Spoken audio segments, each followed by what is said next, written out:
Khalid dakwa surat Hadi fitnah Pakatan Harapan. Hadi dituduh terima habuan, ini penjelasan PAS. Surat Tun M, bukti kerajaan Perikatan Nasional bukan pengkhianat. Mat Sabu pertahan Presiden PAS.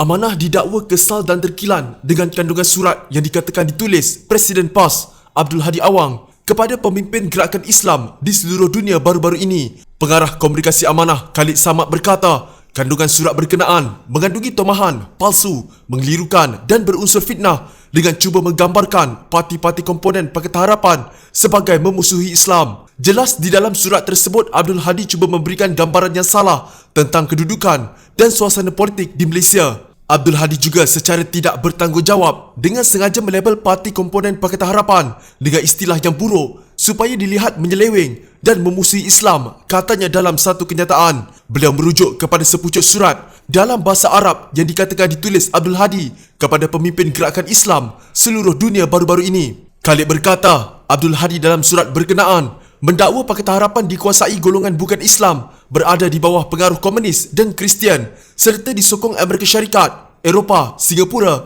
Zionis dan gerakan Freemason. Selain itu katanya, Abdul Hadi juga menuduh Presiden PKR Anwar Ibrahim sebagai seorang sekular pragmatik yang berbahaya dan buruk karakter peribadi dan akhlaknya. Anwar juga difitnah sebagai pemimpin kepada golongan yang memusuhi Islam dan beliau disokong oleh DAP yang digambarkan sebagai parti Kristian. Terhadap Amanah pula, Abdul Hadi telah menuduh parti ini sebagai sebuah parti Islam liberal dan sekular yang ditubuhkan oleh Anwar Ibrahim dan juga pimpinan DAP. Beliau turut menggelar mereka yang bersama Amanah sebagai kelompok yang tergesa-gesa dan juga oportunis yang telah keluar daripada PAS. Kesemua tuduhan ini dibuat bagi menegakkan hujah Abdul Hadi dan meyakinkan penerima surat kononnya Pakatan Harapan merupakan musuh dan ancaman kepada Islam, kata anggota Parlimen Shah Alam itu. Selain itu, beliau juga membidas dakwaan Abdul Hadi bahawa wujud konspirasi dalaman untuk menjatuhkan Dr. Mahathir Mohamad bagi memastikan golongan anti-Islam berkuasa sehingga PAS dan sekutunya mengambil alih kerajaan. Hakikatnya kerajaan Pakatan Harapan berdiri teguh bersama kepimpinan Tun Dr. Mahathir Mohamad dan tegas mempertahankan kedudukan agama Islam sebagai agama persekutuan, tegasnya. Justru itu Khalid menyeru rakyat Malaysia untuk menolak politik fitnah, permusuhan dan adu domba yang tidak berakhlak dilakukan Presiden PAS itu. Sikap dan kelakuan Abdul Hadi boleh dinamakan gutter politics atau politik longkang dan tidak lagi layak dilayani, apatah lagi diikuti, katanya. PAS akan menubuhkan jawatan kuasa penasihat untuk memantau tugas dan menasihati anggota parti itu yang berada dalam kerajaan supaya menjalankan tugas dengan baik. Setiausaha Agungnya Datuk Taqiyuddin Hassan berkata, jawatan kuasa tersebut akan dianggotai oleh barisan kepimpinan Majlis Syura Ulama Parti. Jelasnya, ini adalah cara PAS untuk membuktikan bahawa kesemua anggotanya yang berada dalam kabinet mampu menjalankan tugas dan bukannya sekadar menerima jawatan atas sebab tertentu. Sehubungan dengan itu juga, PAS akan melantik satu jawatan kuasa penasihat berbentuk hisbah bagi memantau tugas dan menasihati anggota kerajaan daripada kalangan PAS agar mereka dapat menjalankan tugas serta tanggungjawab dengan jujur dan terbaik. Memandangkan Presiden PAS Datuk Seri Abdul Hadi Awang turut berada dalam kerajaan, mungkin jawatan kuasa itu akan dilantik dari kalangan pimpinan Majlis Syura Ulama PAS, katanya menerusi kenyataan. Beliau dalam masa yang sama menafikan bahawa lantikan Presiden PAS Datuk Seri Abdul Hadi Awang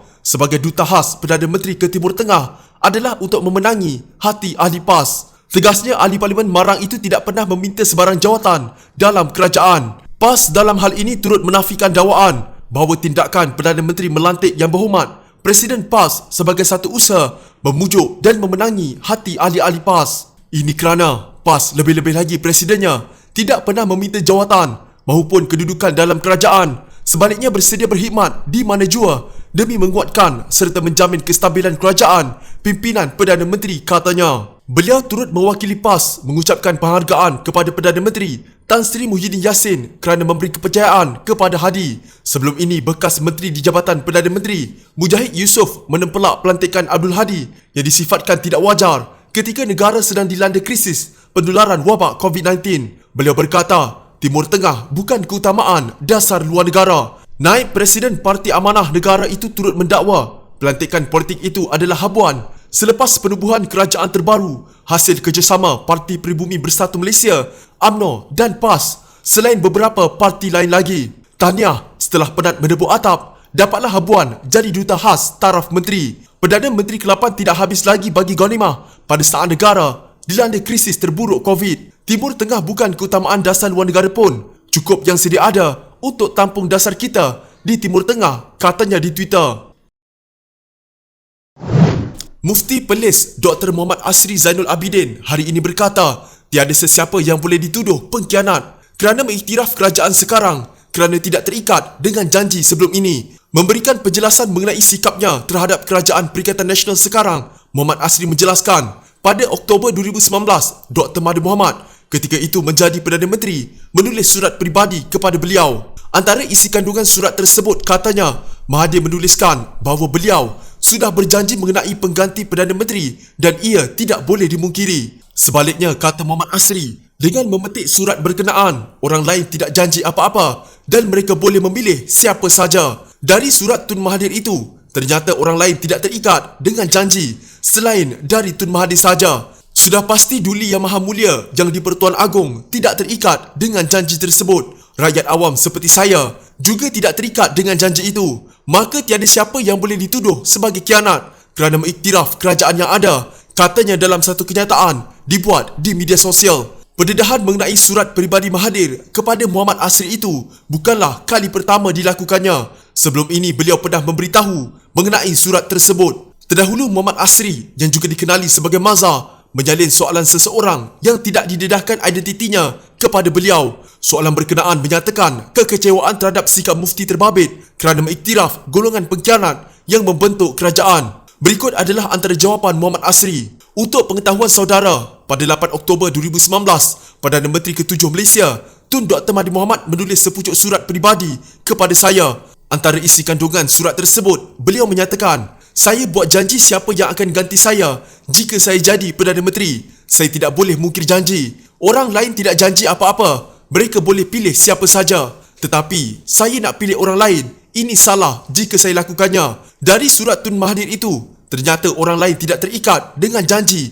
selain dari Tun M sahaja. Sudah pasti Agong tidak terikat dengan janji tersebut. Rakyat awam seperti saya juga tidak terikat dengan janji itu. Maka tiada siapa yang boleh dituduh sebagai khianat kerana mengiktiraf kerajaan yang ada. Kita semua tahu apa yang berlaku Perdana Menteri ke-7 meletakkan jawatan. Maka negara tiada Perdana Menteri. Seorang Perdana Menteri perlu dilantik. Apakah cara? Agong telah mengambil langkah yang wajar dan dipersetujui oleh Majlis Raja-Raja. Satu cara pemilihan telah dibuat di Istana Negara. Parti Saudara dan ahli-ahli Parlimen Pakatan Harapan turut menyertai pemilihan tersebut dengan hadir ke Istana Negara dan memaklumkan calon pilihan mereka kepada Agong. Jika pemilihan itu satu pengkhianatan dan tidak sah, mengapa Parti Saudara dan ahli-ahli Parlimen Pakatan Harapan turut menyertainya? Tidakkah pemilihan Perdana Menteri adalah hasil dari proses tersebut? Jika diandaikan calon Parti Saudara menang, adakah sah? Jika calon saudara tidak menang, maka tidak sah. Logik apakah ini? Tulisnya.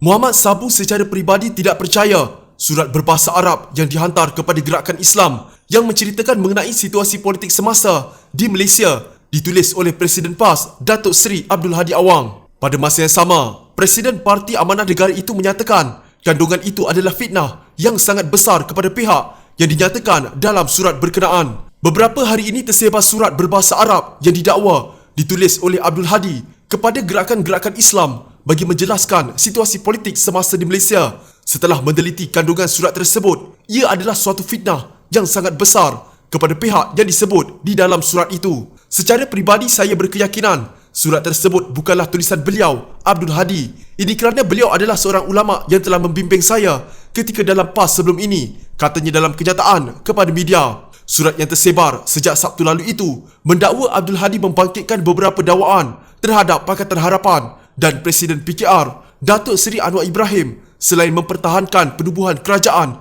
Perikatan Nasional. Menurut surat yang ditulis dalam bahasa Arab itu, Presiden PAS menceritakan sejurus selepas PRU14, parti Islam itu mengadakan pertemuan dengan Tun Dr. Mahathir Mohamad bagi membincangkan kedudukan orang Islam dalam negara ini. Maka PAS telah mengambil langkah politik bekerjasama atau ta'awun secara jalan damai dan memilih hubungan dengan Mahathir, memandangkan sikap nasionalis dan semangatnya mempertahankan Islam. PAS menolak kerjasama dengan kumpulan Anwar kerana tidak yakin karakter peribadi dan akhlaknya serta pendirian politik pragmatiknya yang berbahaya, tulis Abdul Hadi yang dipetik dalam kandungan surat bertarikh 22 Mac 2020 dengan tajuk Gerakan Islah Secara Aman, Bukan Rampasan Kuasa dan Revolusi Itu. Menurut Mohamad yang lebih dikenali dengan panggilan Mat Sabu, walaupun pada 2015 beliau bersama beberapa pemimpin PAS ketika itu mengambil langkah politik berbeza dengan keluar PAS dan merubuhkan Parti Amanah, tetapi penghormatan terhadap Abdul Hadi tidak pernah hilang sebagai seorang ulama